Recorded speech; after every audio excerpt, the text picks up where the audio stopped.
আজ তোমাদের সাথে সম্পূর্ণ ইউনিক একটা বেগুনের রেসিপি শেয়ার করবো। এইভাবে যদি বেগুনটা বানিয়ে নাও, ভাত, রুটি, পরোটা সবের সাথেই কিন্তু দারুণ লাগে। এর জন্য বেগুনগুলোকে লম্বা লম্বা করে কেটে নিতে হবে। এবার একটা পাত্রের মধ্যে নিয়ে নেবো। এবার এর মধ্যে ছড়িয়ে দেবো কিছুটা ময়দা, লঙ্কার গুঁড়ো, স্বাদ মতো লবণ, হলুদের গুঁড়ো। শুকনো অবস্থাতেই এইভাবে মেখে নিতে হবে। এবার একটা মশলা রেডি করে নেব। এর জন্য মিক্সি জারের মধ্যে দিয়ে দেবো সাদা সর্ষে, পোস্ত, কিছুটা টুকরো করা নারকোল আর কাঁচা লঙ্কা। জল দিয়ে একটা মিহি পেস্ট প্রথমে বানিয়ে নেবো।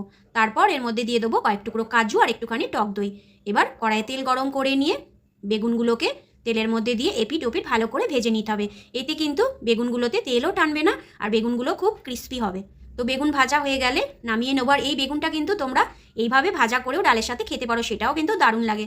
তো বেগুন ভাজা হয়ে গেছে, ওর মধ্যে শুকনো লঙ্কা আর জিরে ফোড়ন দেবো। কয়েকটা গোটা রসুন তেলের মধ্যে দিয়ে একটু ভেজে নেবো।